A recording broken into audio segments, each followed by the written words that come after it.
네, 그래서 연속 확률 분포에서 예를 들어 x가 a 이하일 사건을 a라고 지정을 할 수가 있고 x가 스몰 b 이하일 확률을 이런 사건을 b라고 지정을 할 수가 있습니다. 그리고 c는 a 초가 b 이하일 그럴 사건을 이렇게 지정을 할 수가 있게 되겠죠. B 같은 경우에는 A랑 C의 합집합이 되겠습니다. 이때 A는 B보다 작기 때문에 A랑 C를 합하게 되면은 결국 B가 나오게 되겠죠. 그래서 A는 이제 스몰 a보다 x가 작은 사건을 의미를 하고 C 같은 경우는 x가 a 초가 b 이하인 사건을 의미를 하기 때문에 두 개의 합집합은 B가 됩니다. 근데 이때 이제 A와 C는 이제 뮤추얼리 익스클루시브하죠. 그러니까 상호 배타적입니다. 그 말의 뜻은 두 개가 동시에 일어날 수는 없죠. 그러니까 어떤 연속 변수가 있는데 연속 확률 변수가 있는데 A 미만이면서 A 초가 B 이할 수가 없게 되겠죠. 그래서 어떤 숫자도 이것을 동시에 만족시킬 수는 없습니다. 그래서 A와 C는 뮤추얼리 익스클루시브 하게 되겠고요. 그래서 정의에 따라서 우리가 B의 확률은 A의 확률 더하기 C의 확률로 계산을 할 수 있게 되겠습니다. 마찬가지로 C의 확률도 B의 확률 빼기 A의 확률로 계산을 할 수 있게 됩니다. 그리고 그 다음으로 볼 게 바로 CDF라는 그런 정의가 되겠는데요. CDF는 Cumulative Distribution Function의 약자가 되겠습니다. 그래서 누적 확률 분포, 누적 확률 분포 함수라고 부릅니다. 그래서 이 CDF는 어떻게 정의를 하냐면은 대문자 P를 이용해서 정의를 하고요. 대문자 P 다음 X라고 이렇게 쓰는데 그것의 의미는 PR 대문자 X 이하 소문자 X가 되겠습니다. 이 오른쪽에 있는 것의 의미는 확률 변수, 연속 확률 변수 X가 어떤 특정 숫자 이하일 확률을 의미를 합니다. 그것을 우리가 PX라고 나타낸다라고 할 수가 있게 되겠죠. 이때 P는 대문자 P가 되겠습니다. 예를 들어서 뭐 성인 남성의 평균 키를 173이라고 이제 정의를 했을 때 우리가 P 173은 0.5라고 이제 정의를 할 수가 있게 되겠죠. 그리고 얘는 PR X 173이랑 동일한 값이라고 할 수가 있습니다. 그래서 이런 식으로 연속 확률 변수에 대한 CDF라는 것을 정의를 할 수가 있습니다. CDF에 관해서는 몇 가지 중요한 특징이 있는데요. 첫째로 단조 증가 함수입니다. 영어로는 모노 모노토닉할리 논 디크리징 그러니까 단조 증가 함수를 나타내게 되겠고요. 그리고 x가 증가함에 따라서 px도 증가하거나 같게 되겠습니다. 그리고 두 번째로는 이제 x가 음의 무한대로 갈 때에는 이 CDF가 0으로 수렴하게 되겠고요. x가 양의 무한대로 갈 때에는 1로 수렴하게 되겠습니다. 당연하게 되겠죠. 이 x가 작아지면 작아질수록 이 전체 확률, 누적 확률 분포가 0에 가까워지게 되겠고요. 이 x가 커질수록 얘가 이 전체 확률이 1에 가까워지게 되겠죠. 당연한 얘기가 되겠고요. 그래서 CDF를 이용하게 되면은 확률 변수가 특정 구간에 있을 확률을 쉽게 계산을 할 수 있게 됩니다. 예를 들어서 이런 확률 분포는 CDF를 이용해서 PB 빼기 PA로 계산을 할 수가 있게 되겠죠. 그리고 이제 이 밑에 보이는 그림들은 표준 정규 분포, 노멀 디스트리뷰션, 가우시안 디스트리뷰션이라고도 부르죠. 이 디스트리뷰션이 평균이 0이고 표준 편차가 1일 때 CDF를 보여줍니다. 그래서 여기에 있는 이 그림이 어, 평균이 0이고 표준 편차가 1인 CDF가 되겠고요. 평균이 0이기 때문에 우리가 0에 대해서는 0.5의 출력값을 갖게 됩니다. 그 다음에 확률 밀도 함수에 대해서 알아보겠습니다. 확률 밀도 함수는 영어로 Probability Density Function, 줄여서 PDF라고 부르고요. PDF는 CDF의 도함수로 정의가 됩니다.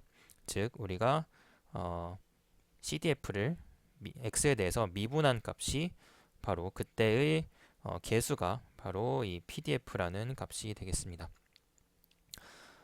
그래서 PDF는 두 가지 중요한 특징이 있는데요. 일단 모든 x에 대해서 0 이상이 되겠습니다. 우리가 CDF를 기억을 해보면은 기울기가 모두가 양수이기 때문에 우리가 얘를 미분 계수를 결정을 하더라도 모두 다 양수인 것을 알 수가 있게 되겠습니다. 그리고 PDF를 적분하면 1의 값이 나오게 되겠죠. 그래서 뭐 이것도 당연하게 우리가 CDF의 값이 이제 무한대로 갈수록 1이기 때문에 PDF를 마이너스 무한대부터 무한대까지 적분을 하면 당연하게도 1이 나오게 되겠습니다. 그래서 이것은 전체 확률이 1이라는 것을 표현을 할 수가 있게 됩니다. 그래서 이 PDF를 이용을 하면은 확률 변수가 아주 작은 구간에 있을 확률을 근사치를 낼 수가 있습니다.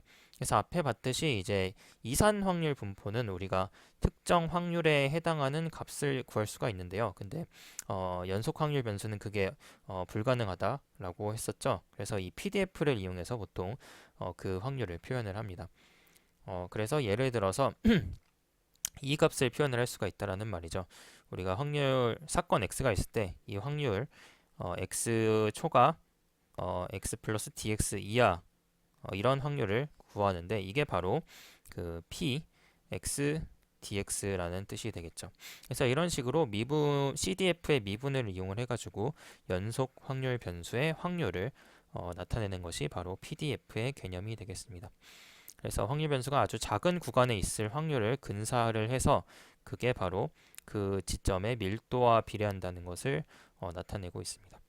그래서 오른쪽에 있는 이 그림이 바로 표준 정규 분포의 PDF를 보여줍니다. 그래서 우리가 표준 정규 분포를 그릴 때 이런 식으로 종 모양의 커브를 그리게 되는데요. 그래서 이 종 모양의 커브가 바로 사실은 그 연속 확률 변수의 PDF이다. 이렇게 얘기를 할 수가 있습니다. 연속 확률 변수 중에서도 이제 그 정규 분포의 PDF이다. 이렇게 얘기를 할 수가 있게 되겠습니다. 그 다음에는 이제 퀀타일이라고 부르는 분위수라고 부르는 개념에 대해서 알아보겠습니다. 분위수는 CDF의 역함수로 정의를 할 수가 있습니다. 그래서 CDF의 역함수는 우리가 결과적으로 CDF의 아웃풋을 결국 인풋으로 넣을 때의 함수를 의미를 하는데요. 그래서 함수의 이제 방향을 바꾼 것이 되겠죠. 그래서 우리가 이런 식으로 어떤 값이 q가 어떤 xq 사건 x에 대해서 그 사건 x가 xq 이하일 확률을 나타낸다라고 했을 때 우리가 그 q 아웃풋을 다시 이 인버스 CDF에 넣어서 얘기를 하면은 얘가 바로 xq가 되겠죠. 그래서 이런 식으로 출력과 입력을 바꾼 함수가 바로 역함수가 되는데 CDF를 역함수한 것이 바로 분위수를 정의할 때 사용을 할 수가 있습니다. 중앙값이라는 것을 이제 이 역함수로 또 정의를 할 수가 있는데 중앙값이라는 것은 이 역함수 CDF에 인버스 CDF에 0.5를 넣었을 때의 그 값을 우리가 중앙값 미디안이라고 부릅니다. 그리고 이 역함수에 0.25랑 0.75를 넣었을 때 값을 각각 쿼타일이라고 이제 부르게 되겠고요. 그래서 생각을 해보자면은 중앙값은 우리가 어떤 확률 변수에서 중간이 되는 위치가 되겠고요. 그리고 이 쿼타일이라고 부르는 애들은 4분의 1, 4분의 3 지점이라고 얘기를 할 수가 있습니다. 그래서 한국말로는 4분위 수라고 나타내게 되겠습니다. 그리고 표준 정규 분포 가우시안 디스트리뷰션 같은 경우에는 95%가 포함되는 인터벌을 보통 중요하게 생각을 합니다. 그래서 이 인터벌은 우리가 이렇게 계산을 할 수가 있게 되겠죠. 인버스 CDF를 이용을 해서 인버스 CDF 하위 25%, 상위 25%, 상위 2.5%, 하위 2.5%를 계산을 해서 그 사이에 있는 x 값들이 바로 그 중간에 있는 95%가 되게 되겠죠. 그래서 앞에 봤었던 이 사진에서 우리가 여기 안에 있는 이 값들이 이제 가장 빈도가 높은 95%를 의미를 합니다. 이것을 계산할 때 우리가 CDF의 역함수를 이용을 해서 이런 식으로 계산을 할 수가 있게 되겠죠. 그래서 이 구간은 정확하게 이제 평균에서 마이너스 0.96 그리고 플러스 0.96 사이에 있는 x값들을 의미를 합니다. 그래서 표준 편차가 1일 때 그리고 평균이 0일 때에는 마이너스 0.96부터 마이너스 1.96부터 1.96 사이에 있는 수치들을 의미를 하고요. 그래서 보통 이제 이렇게 평균에서 1.96 시그마를 빼주고 평균에서 1.96 시그마를 더해준 그 사이에 있는 값들이 95% 확률로 모든 표본이 그 안에 있다라고 이제 얘기를 할 수 있게 되겠죠.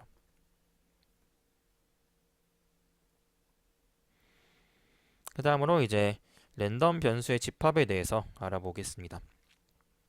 두 개의 랜덤 변수 x랑 y가 있을 때 이들의 조인트 디스트리뷰션, 즉 결합 분포는 이렇게 나타낸다라고 이제 얘기를 했었죠. 우리가 정의를 이렇게 얘기를 할 수가 있습니다. 즉 x라는 사건과 y라는 사건 두 개의 랜덤 변수가 각각 스몰 x랑 y의 관측이 이렇게 될 확률 예, 이제 조인트 디스트리뷰션을 이렇게 pxy라고 정의를 하게 되겠고요.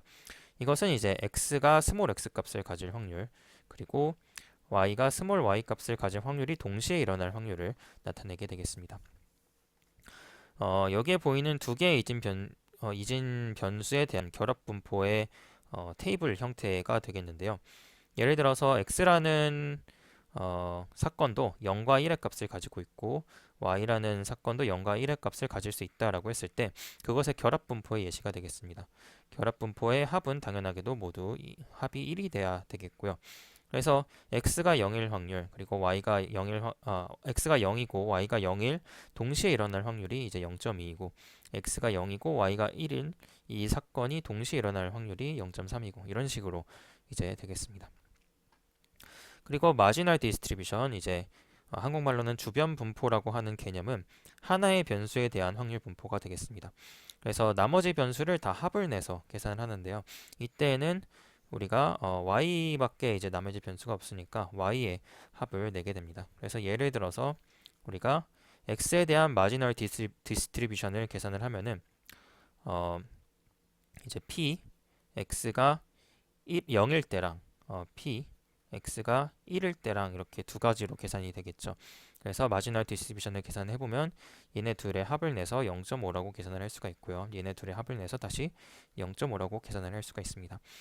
이런 식으로 한 개의 변수에 대해서만 보는 것이 이제 주변 분포가 되겠고 나머지 분포에 대해서는 합을 내버리는 방법으로 우리가 계산을 하게 됩니다.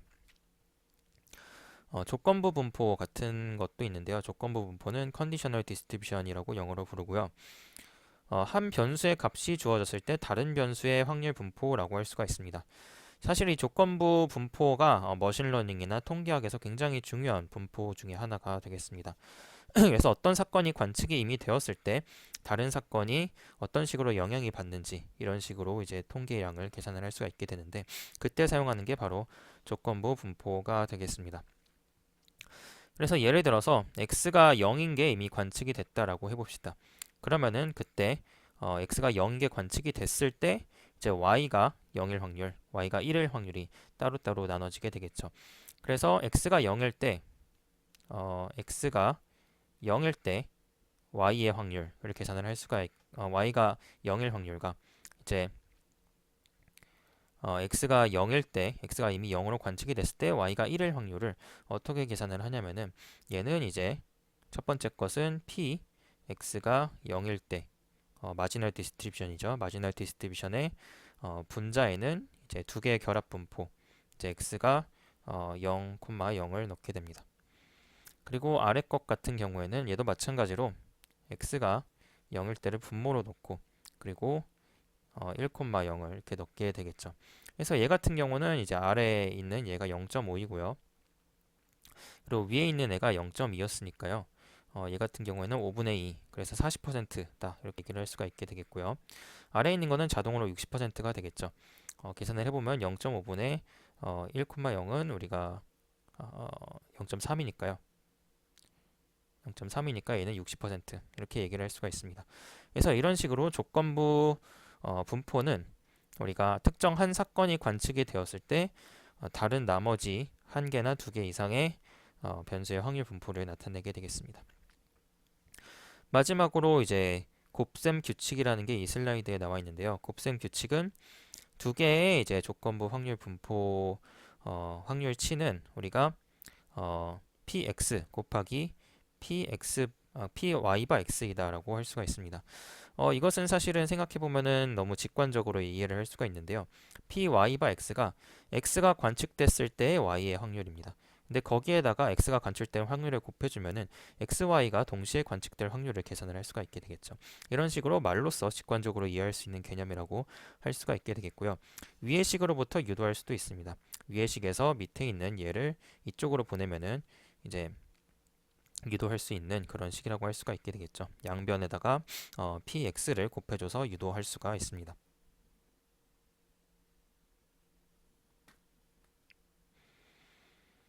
이 페이지에서는 이제 확률 변수의 독립성의 개념에 대해서 이제 설명을 하겠습니다.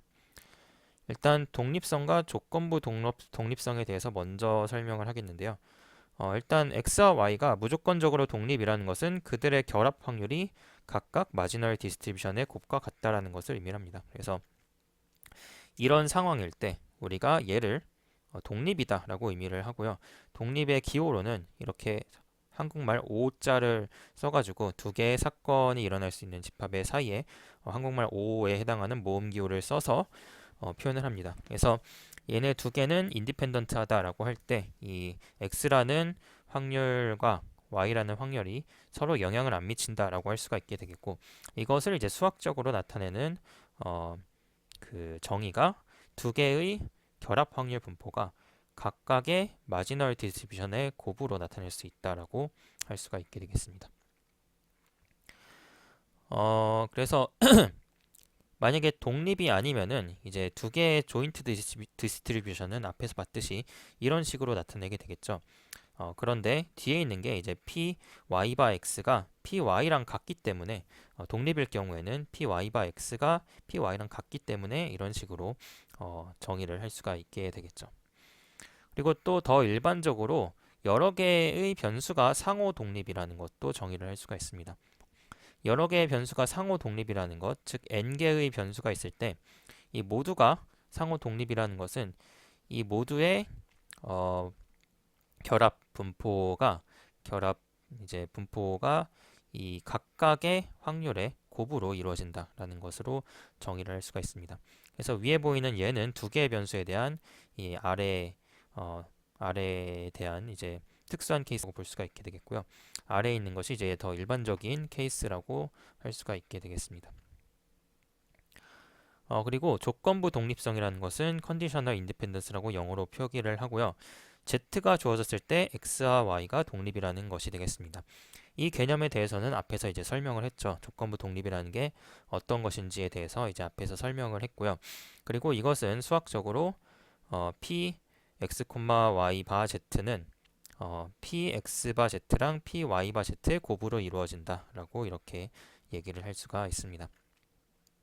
그래서 Z가 주어졌을 때에는 X와 Y의 결합 확률 분포가 각각의 Z가 주어졌을 때에 대한 마지널 디스트리뷰션의 곱으로 설명을 할 수가 있다. 두 개가 같다라고 하는 게 이제 컨디셔널 인디펜던스의 수학적 정의가 되겠습니다. 이것의 이제 실생활적인 예시는 사실 처음에 이해하기는 좀 어려울 수도 있는데요. 여러 가지 사례들을 보면서 앞서 설명한 사례들을 보면서 이해를 하면 좋겠습니다.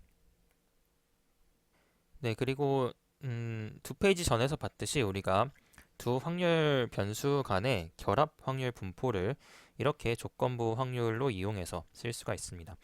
x가 관측됐을 때의 y의 확률 곱하기 x를 관측할 확률이 바로 두 개의 결합 확률 분포가 되는 것이죠. 근데 이것을 여러 개의 변수로 확장을 할 수가 있습니다. 그래서 두 개의 변수뿐만 아니라 여러 개의 변수가 있다라고 했을 때 총 D개의 변수를 통해서 얘를 확장을 시킬 수가 있습니다. 그래서 1부터 D개의 변수가 있을 때 우리가 걔네들의 결합 확률 분포는 이런 식으로 조건부 확률들 간의 곱으로 생각을 할 수가 있습니다.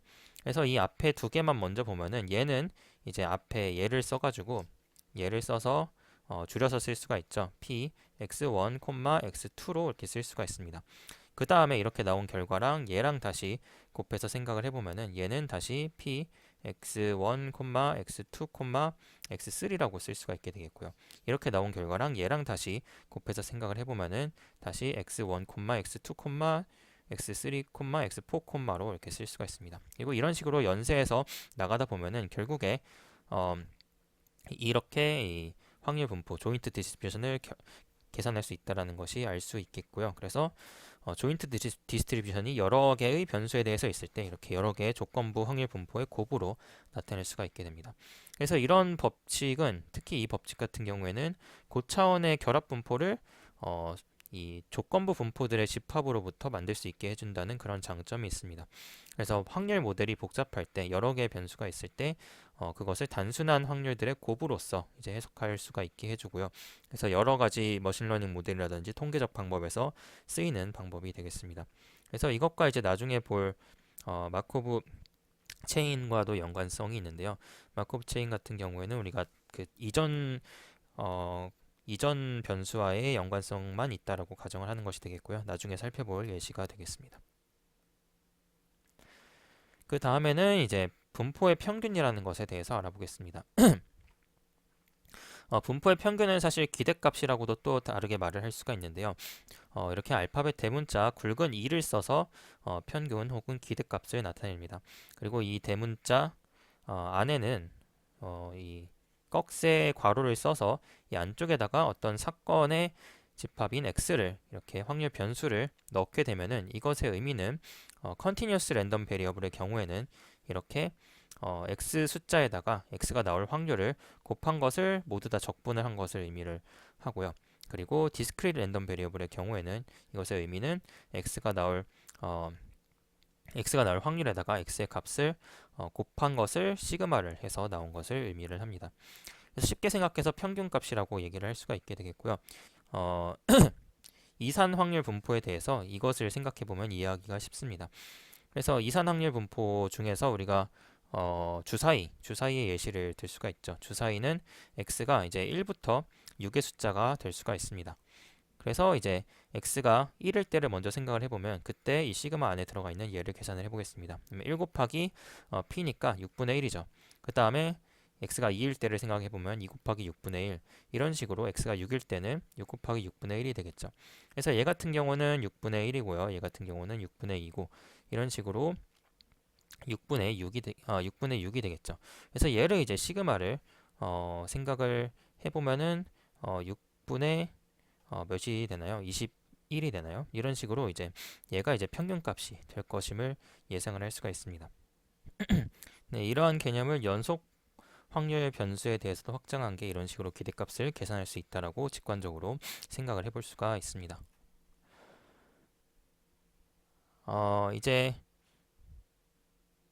그 다음으로 이제 평균은 이제 선형 연산자, 그러니까 리니얼리티가 있다라는 것을 살펴보겠는데요. 결국 우리가 어떤 특정 확률 변수가 있을 때 거기에 수치 스칼라 a를 곱하고 그 다음에 b를 더한 것은 결국 이제 그렇게 한 이후에 기대값을 취하는 거랑 그 다음에 기대값을 취하고 그 다음 a를 곱하고 b를 더하는 거랑 이 순서에 있어서 상관이 없다. 두 개의 결과가 일치한다라는 게 선형성이 되겠죠. 그래서 선형성의 정의가 바로 이런 스칼라 곱과 스칼라 덧셈에 대해서 함수를 취하고 혹은 함수를 취하기 이전에 결과가 동일하다라는 것을 의미를 하는데요. 그래서 이런 기대값이라는 것도 선형성이 있어서 이렇게 두 개의 결과가 같다라고 얘기를 할 수가 있습니다. 그리고 n개의 확률 변수에 대해서 그 합의 기대값을 계산을 해볼 수가 있습니다. 그래서 확률 변수가 여러 개 있다. 예를 들어 뭐 주사위가 여러 개 있다라고 했을 때 그때 이제 각각의 기대값에 대한 이제 합에 대해서 확률 변수의 기대값을 계산을 했을 때요. 그것은 우리가 각각의 기대값을 취한 이후에 그 다음에 합을 낸 거랑 동일하다라고 할 수가 있습니다. 쉽게 얘기하면은 이제 이런 기대값을 취하는 거랑 시그마랑 기대값을 취하는 거랑 이렇게 순서를 바꿀 수가 있다라고 얘기를 할 수가 있게 되겠죠. 그리고 만약에 이 변수들이 독립일 때에는 곱에 대해서도 이렇게 할 수가 있습니다. 그래서 어떤 확률 변수들 간의 곱을 취하고 기대값을 하는 거랑 그리고 확률 변수들 간의 기대값을 취하고 곱을 하는 거랑 독립일 경우에는 이것이 이렇게 교환이 가능하다라고 할 수가 있습니다.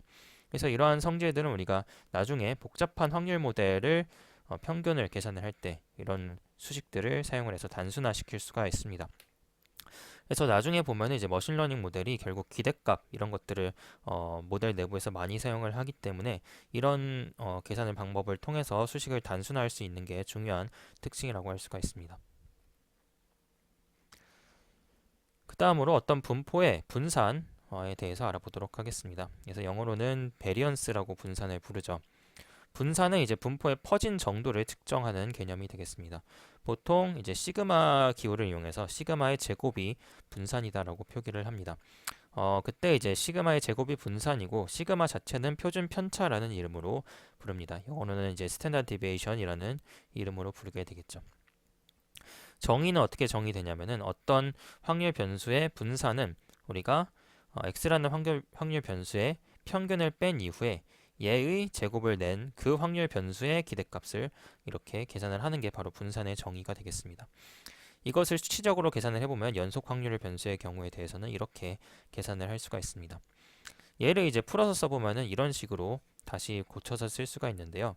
우리가 이 안에 있는 값들을 이제 x의 제곱 마이너스 뮤 2뮤 x 플러스 뮤의 이제 제곱이라고 이렇게 쓸 수가 있잖아요. 그래서 앞서서 봤었던 이제 기대값의 선형성을 이용을 해서 우리가 얘를 고쳐서 쓰게 되면은 이런 식으로 다시 쓸 수가 있게 됩니다. 그래서 분산은 이렇게 계산을 하든지 이렇게 계산을 하든지 두 가지 방식으로 서로 다르게 이제 계산을 할 수 있다라고 할 수 있게 되겠고요. 그래서 이 분산은 이제 선형성을 가지지는 않고요. 우리가 이런 방식으로 분산이 계산이 됩니다. 그래서 어떤 확률 변수의 평행 이동은 이제 분산에 영향을 미치지 않지만 우리가 그 확률 변수의 어떤 스칼라 값을 곱한 경우에는 분산은 그거의 제곱을 곱한 것과 이제 같게 됩니다. 그래서 우리가 뭐 분산의 평행 이동을 생각을 해보면은 어떤 분포가 있을 때 얘를 이제 옆으로 옮긴다라고 해서 퍼진 정도가 달라지지는 않죠. 그래서 평행 이동은 분산에 영향을 주지는 않지만 우리가 어떤 스칼라 값을 곱하게 되면은 이 값이 이렇게 스칼라 곱한 값에 따라서 이렇게 좁아지거나 넓어지게 됩니다. 그렇기 때문에 이제 분산에 영향을 주게 되겠고요. 구체적으로 어떻게 영향을 주냐면은 그 곱한 스칼라 값의 제곱만큼 분산의 영향이 끝친다라고 할 수가 있습니다. 그리고 마찬가지로 분산에 대해서도 만약에 인디펜던트하다, 변수들끼리 인디펜던트하다라고 했을 때에는 이 시그마랑 분산이랑 교환을 할 수가 있습니다. 앞에 봤었던 기대값과 같은 원리가 되게 되겠습니다.